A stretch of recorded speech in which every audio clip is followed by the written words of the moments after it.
Hi guys, welcome back to auto crew. आज आपके लिए लेके आ गया हूँ एक और नई वीडियो। टॉपिक देख के आपको पता लग गया होगा क्या टॉपिक है। Planning for my new car या नेक्स्ट कार, आप कुछ भी इसे मान सकते हैं। और गाड़ी की रिक्वायरमेंट क्यों पड़ी, कैसे मैं सडन एक गाड़ी लेने का प्लान कर रहा हूँ और किसके लिए कर रहा हूँ, अपने लिए कर रहा हूँ, किसी और फैमिली मेम्बर के लिए कर रहा हूँ, ये सभी चीज़ें आज की इस वीडियो में आपको बताएंगे। सबसे पहला पॉइंट दोस्तों, गाड़ी की रिक्वायरमेंट पड़ी क्यों। गाड़ी की रिक्वायरमेंट पड़ी हमें सरकार की वजह से। जी हाँ दोस्तों, सरकार ने कुछ रूल ऐसे बना दिए।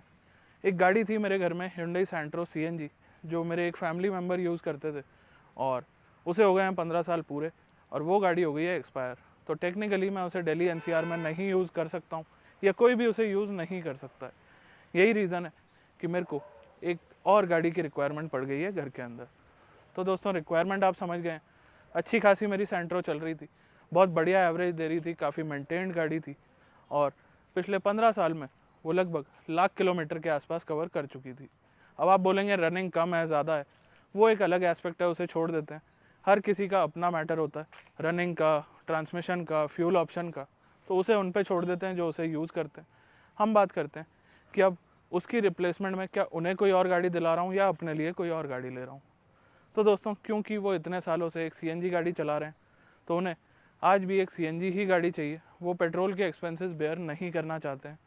अब ये एक डिबेटेबल टॉपिक है। उनकी रनिंग हालांकि आज की डेट में उतनी ज़्यादा नहीं बची है, बट स्टिल उन्हें चाहिए एक CNG गाड़ी। अब दोस्तों बात करते हैं, आपको बता दिया गाड़ी की रिक्वायरमेंट क्यों पड़ी। अब कई गाड़ियाँ चलाता हूँ, कई गाड़ियाँ रिव्यू करता हूँ, हर सेगमेंट की गाड़ी मैं चलाता हूँ और गाड़ी लेते समय जब आप सवाल करते हैं मेरे से, तो सबसे पहले मेरा उल्टा सवाल आता है किसी भी बंदे को, चाहे वो मेरे सब्सक्राइबर्स हों, मेरे फैमिली मेम्बर्स हों या मैं खुद हूँ, कि रिक्वायरमेंट्स क्या हैं गाड़ी से। तो दोस्तों, रिक्वायरमेंट्स डिपेंड करती हैं पर्सन टू पर्सन। और जैसा कि मैं आपको बता रहा था, जिन पर्सन को फैमिली में गाड़ी चाहिए उन्हें चाहिए स्ट्रिक्टली एक CNG कार, और मेरे पास है एक Hyundai Accent CNG, जो उनके लिए एक परफेक्ट अपग्रेड हो सकता है। और कुछ इस तरह से बात हो रही है कि Hyundai Accent CNG basically CNG का मेरे को पर्सनल लेवल पे कोई काम नहीं है और मेरे को सूट करती है एक पेट्रोल गाड़ी, क्योंकि मेरी रनिंग अब उतनी नहीं रही है और जो रनिंग होती है वो आप जानते हैं, आप लोगों के लिए अलग अलग गाड़ियाँ टेस्ट करने में रन होता है। तो मेरे हिसाब से मेरे पर्टिकुलर यूसेज के लिए CNG नहीं है। प्लस आजकल CNG गाड़ियों के रेट हो गए हैं बहुत ज़्यादा, तो उन फैमिली मेम्बर को हम देने वाले हैं मेरी Hyundai Accent। तो अब बात आ जाती है कि मैं क्या चलाऊँगा और मैं क्या यूज़ करूँगा। तो फाइनली आप समझ गए हैं जो इस वीडियो का टाइटल है, मैं कौन सी गाड़ी अपने लिए प्लान कर रहा हूँ, कौन सी गाड़ी अपने लिए देख रहा हूँ या कौन सी गाड़ी अपने लिए ढूंढ रहा हूँ। आप लोग भी मेरी हेल्प करिए इसके अंदर, और मैं डेफिनेटली अपने लेवल पे तो चेक करूँगा ही हर गाड़ी को जो पॉसिबल होगी। अब बात कर लेते हैं नेक्स्ट पॉइंट जो आ जाता है रिक्वायरमेंट्स। तो मेरी पर्सनल कार रहने वाली है ये, जैसे Hyundai Accent थी। और रिक्वायरमेंट्स की अगर बात करें तो दोस्तों, फैमिली में है 4 लोग और फैमिली को एक साथ ट्रैवल करने के लिए कोई भी गाड़ी हो, चाहे वो एक्सेंट हो फैमिली की, सेंट्रो हो या आने वाली गाड़ी हो, कोई सी भी गाड़ी सूट कर जाती है। तो एज सच कोई हमें बड़ी गाड़ी की रिक्वायरमेंट नहीं है और अभी कोई एज सच बड़ी गाड़ी का ना मूड है, ना रिक्वायरमेंट है, प्लस आप जानते हैं ना बजट है। तो बजट कितना है उसकी बात कर लेते हैं। तो मेरा इस बार गाड़ी लेने का बजट है अराउंड 9 लाख और इसे स्ट्रेच करके मैं 10 लाख तक ले जा सकता हूँ।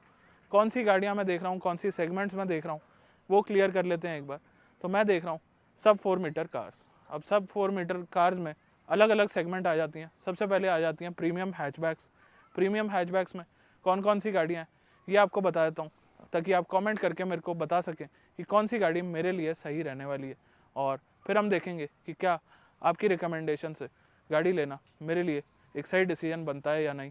और ओवरऑल चेक करेंगे सभी एस्पेक्ट्स को, हर पैरामीटर पे हर गाड़ी को। और दोस्तों, आपको ये भी बता दूं, ये सीरीज़ कोई बहुत ज़्यादा लंबी नहीं खींचने वाला हूँ। इस वीडियो में बात कर रहे हैं कि कौन कौन सी गाड़ियाँ लिस्ट में आ रही हैं और आप रिकमेंड करेंगे मेरे को। नेक्स्ट वीडियो में मैं अपना वर्डिक्ट दूंगा उन गाड़ियों के ऊपर और तीसरी या चौथी वीडियो में गाड़ी आपके सामने खड़ी होगी। तो दोस्तों, कोई स्ट्रेच करने वाली बात नहीं करूँगा मैं यहाँ पे, कट टू कट बात करेंगे और गाड़ी आपके सामने लेके आएंगे। चलिए, अब सेगमेंटेशन की बात हो रही थी, तो प्रीमियम हैचेस में मारुति सुजुकी की बलिनो जो नेक्सा द्वारा बेची जाती है और टोयोटा की ग्लांजा दोनों एक ही गाड़ी हैं। उसके अलावा टाटा की अल्ट्रोज और Hyundai की i20, ये 4 गाड़ियाँ हैं जो बेसिकली लिस्ट में आती हैं या बजट में आती हैं और मैं देख सकता हूँ। नेक्स्ट सेगमेंट जो आ जाती है वो है सब 4 मीटर सेडान्स की। अब ये सेगमेंट अगर आप रिकमेंड करेंगे तो मैं कंसिडर ज़रूर करूँगा, बट प्रेफर्ड नहीं है। क्यों नहीं है आपको बता ही रहा हूँ।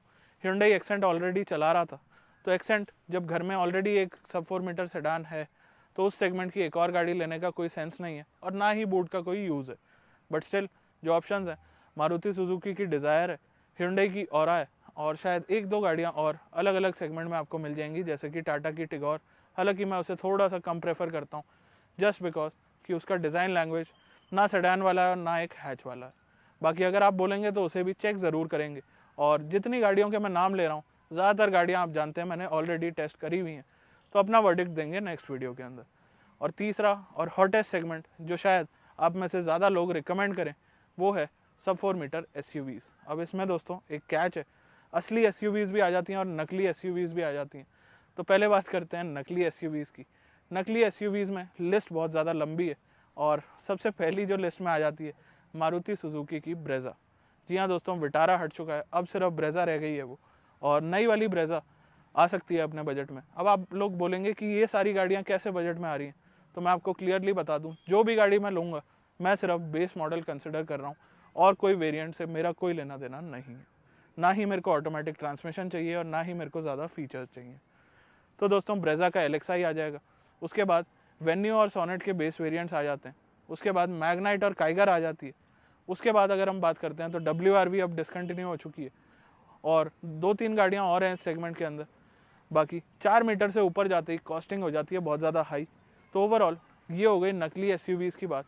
ये भी अपने काम कर लेती हैं, बट कहीं ना कहीं इन्हें SUV बोलना एक गलत बात हो जाती है। बाकी आपका अपना टेक हो सकता है उन चीज़ों के ऊपर। और लास्टली बात कर लेते हैं असली SUVs की।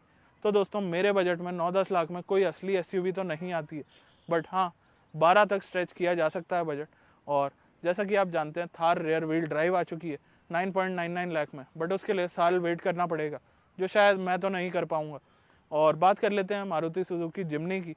तो जिम्नी भी कंसिडर कहीं ना कहीं करी जा सकती है, और उसका बजट भी 12 के आसपास ही आने वाला है, जस्ट बिकॉज कि ये असली SUVs हैं, तो इन पे मैं अपना बजट 10 से 12 ले जा सकता हूँ। अब दोस्तों आपको बता दिया मैंने कौन गाड़ी कंसिडर कर रहा है, किसके लिए गाड़ी ली जा रही है, क्या क्या ऑप्शंस हैं, कौन कौन सी सेगमेंट कंसिडर करी जा रही हैं, क्या बजट है, ये मोटा मोटी बात हो गई। अब दोस्तों गाड़ियों के बीच में मैंने आपको बताया कि मैं स्ट्रिक्टली एक बेस मॉडल कंसिडर कर रहा हूँ। उसके क्या रीज़न्स हैं वो भी आपको बता देता हूँ।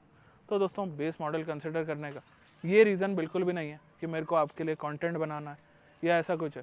बेसिकली दोस्तों कंटेंट कई लोगों ने दे दिया आपको, और आने वाली भी कुछ गाड़ियाँ हैं जैसे कि फ्रॉन्क्स, वो भी मेरी लिस्ट में कहीं ना कहीं है, तो उसकी भी बात आप बता सकते हो कमेंट सेक्शन में।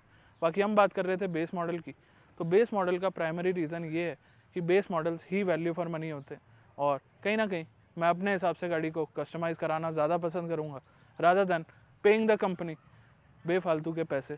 हाँ दोस्तों कहीं ना कहीं टॉप मॉडल्स मेरे हिसाब से वैल्यू फॉर मनी नहीं होते हैं, बट आपके लिए अपनी कॉल है, मेरे लिए अपनी कॉल है, और जो गाड़ी लेना चाहता है वो उसकी अपनी कॉल होती है कि उसे क्या फ़ीचर्स चाहिए, कितने फ़ीचर्स चाहिए, और उसके लिए वो कितना स्पेंड करना चाहता है। तो जितनी भी गाड़ियाँ बताई सबके स्ट्रिक्टली बेस मॉडल ही आप मेरे को रिकमेंड करिएगा। और उसके अलावा फ्रॉन्क्स और जिम्नी दो ऐसी गाड़ियाँ हैं इस लिस्ट के अंदर जो कि अभी लॉन्च नहीं हुई हैं, बट आप लोग बोलेंगे कि क्या उनमें टाइम नहीं लगेगा आने में। तो दोस्तों मेरे को गाड़ी चाहिए, बट ऐसा नहीं है कि कल ही चाहिए, बट ओवरऑल कहीं ना कहीं एक आइडिया मैंने बना लिया है कि मेरे को किस तरह की और कैसी गाड़ी लेनी है। बाकी आपकी रिकमेंडेशंस की मैं वेट कर रहा हूँ। अब बेस मॉडल का कॉन्सेप्ट मैंने आपको क्लियर कर दिया कि कोई भी गाड़ी XYZ अगर मैं लेता हूँ, मान लीजिए 9 लाख रुपए की गाड़ी है, तो उस पर लाख रुपए में मैं अपने हिसाब से अच्छा खासा काम करा लूँगा, और आपको एक इन्फॉर्मेशन भी मिल जाएगी। और मैं कोई ऐसी वीडियो नहीं बनाने वाला हूँ कि आज ये लगवा दिया आज वो बनवा दिया। और ओवरऑल जितनी भी यूट्यूब पे आप मॉडिफिकेशन की वीडियो देखते हैं, प्राइसिंग आपको बहुत कम लोग बताते हैं। तो जो भी गाड़ी मैंने ली या कंसिडर करी, उस गाड़ी की एक एक चीज़ की प्राइसिंग मैं खुद आपको बताऊंगा एक सेपरेट वीडियो के अंदर। तो ये कुछ बातें रहने वाली हैं। अब बाकी पेट्रोल क्यों कंसिडर कर रहा हूँ CNG गाड़ी यूज़ करने के बाद, CNG गाड़ी होने के बाद, ये और क्लियर कर देता हूँ। तो दोस्तों मेरी कोई रनिंग वैसी नहीं है कि एक तो CNG को जस्टिफाई मैं नहीं कर पा रहा हूँ, दूसरा घर में किसी और को CNG कार की रिक्वायरमेंट है, तो उसका मतलब ये तो है नहीं कि घर में CNG गाड़ी है नहीं। जब मुझे चाहिए होगी मैं उसे पिक कर सकता हूँ और अपनी न्यू कार उन्हें दे सकता हूँ। तो घर में एक्सचेंज वगैरह तो चलता ही है, प्लस जब घर में ऑलरेडी एक CNG कार है, और आजकल CNG गाड़ियाँ हो गई हैं बहुत ज़्यादा महंगी, तो उस हिसाब से अगर देखा जाए तो सेंस यही बनाता है कि एक पेट्रोल गाड़ी रख ली जाए, क्योंकि मेरी रनिंग कम है तो पेट्रोल कोई उतना ज़्यादा लोड भी नहीं बनाएगी।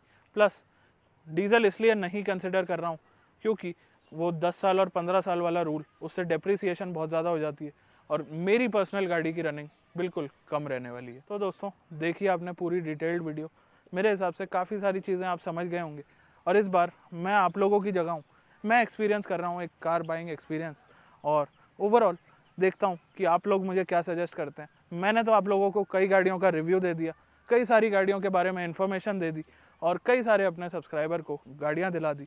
अब देखते हैं आप लोग मुझे क्या दिलाते हैं। तो वेट कर रहा हूँ आपके कमेंट्स की।